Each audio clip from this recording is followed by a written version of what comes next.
ભરૂચ જિલ્લાના ઝઘડિયા તાલુકાના ધોળાકુવા ગામે નહેરના પાણી ગામમાં ઘૂસી જતા હોય આ બાબત ગ્રામજનો માટે હાલાકીનું કારણ બની છે।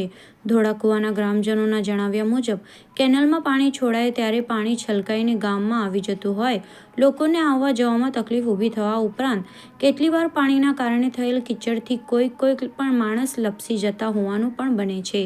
ગામમાં પાણી પ્રવેશી જતા નાના બાળકોને રમવા માટે તેમજ શાળાએ જવા આવવામાં પણ તકલીફ પડે છે। ઉપરાંત ગામની સગર્ભા મહિલાઓ સહિત અન્ય મહિલાઓ પણ પાણીને લઈને મુશ્કેલી અનુભવે છે।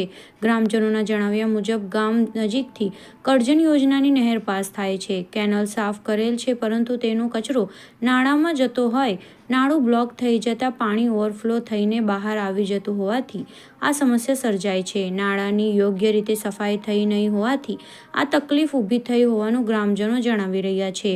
શિયાળો હોય કે ઉનાળો પણ જ્યારે નહેરમાં પાણી છોડાય ત્યારે ગામમાં પાણી પ્રવેશી જતા સમસ્યા કાયમ રહે છે। ગામમાં કેનાલના પાણી ભરાવાની સમસ્યાને લઈને લગ્ન જેવા વિવિધ સામાજિક પ્રસંગો નિપટાવવામાં પણ લોકોને તકલીફ પડે છે। ગ્રામજનોએ વારંવાર આ સંદર્ભે સંબંધિત વિભાગને રજૂઆતો કરેલ હોવા છતાં આ સમસ્યાનો કોઈ હલ આવ્યો નથી।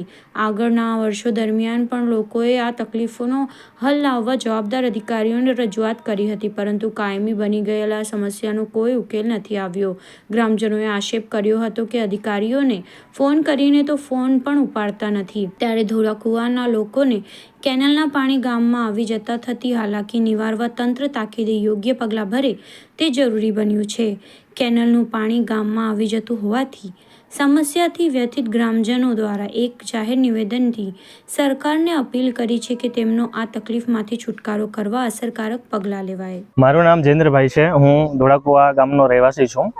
અમારા ગામની વચ્ચેથી કરજણ સિંચાઈની જે કેનાલ છે પસાર થાય છે અને કેનાલમાંથી વારંવાર પાણી છોડાય છે। એમાં કેનાલ સાફ કરેલી છે પણ કેનાલમાં જે સાફ કરેલો કચરો છે એ બધો કેનાલમાં થઈને અમારું જે નારું છે ગળનારું એમાં બધું બ્લોક થયેલું છે। નહેર વિભાગ દ્વારા જે સાફ સફાઈ કરેલી છે તેમાં યોગ્ય રીતે સાફ સફાઈ નથી કરી નારામાંથી એટલે પાણી ઓવરફ્લો થઈને ગામમાં જાય છે। ગામમાં થઈને અમારો કોઈ બી પ્રોગ્રામ હોય કે મયત થાય કે લગ્ન પ્રસંગ હોય ગમે તે કે નાના છોકરાઓ છે એ પાણીમાં થોડા રમવાના છે। ઘણીવાર અમે સરકારશ્રીને અથવા જે તે વિભાગના કર્મચારી છે ઓફિસરો છે એમને રજૂઆત પણ કરેલી છે। આગળના વર્ષોમાં પણ અરજીઓ કરેલી છે પણ એનું કોઈ નિરાકરણ આવતું નથી। આજે પણ જે નેરના જવાબદાર ઓફિસર છે અથવા જે સાહેબો છે એમને ફોન કરીને વાતચીત પણ કરી છે પણ કોઈ અમારા ફોન ઉપાડવા રાજી નથી।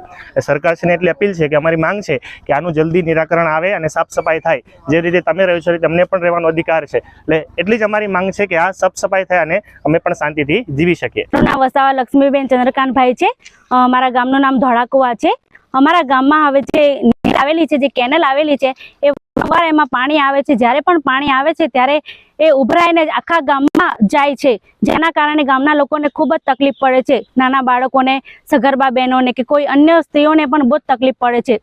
અવારનવાર ચાલવાના કારણે કોઈ લપસી પડે તેની પણ અમને ચિંતા રહી છે એટલે અમને બહુ જ પ્રોબ્લેમ થાય છે। ચોમાસું હોય કે શિયાળો હોય કે ઉનાળો હોય જ્યારે પણ આ કેનાલમાં પાણી આવે છે ત્યારે આ જ પરિસ્થિતિ હોય છે જેના કારણે અમે ખૂબ જ હેરાન થઈ ગયા છે। તો સરકારશ્રીને નમ્ર વિનંતી કરીએ અમે કે આનું જે કંઈ નહેરનું કામ કંઈ ચાલુ હોય એ જલ્દી સાફ સફાઈ કરી દે અને આનો નિકાલ લાવી દે। બસ એ જ અમારી નમ્ર વિનંતી છે।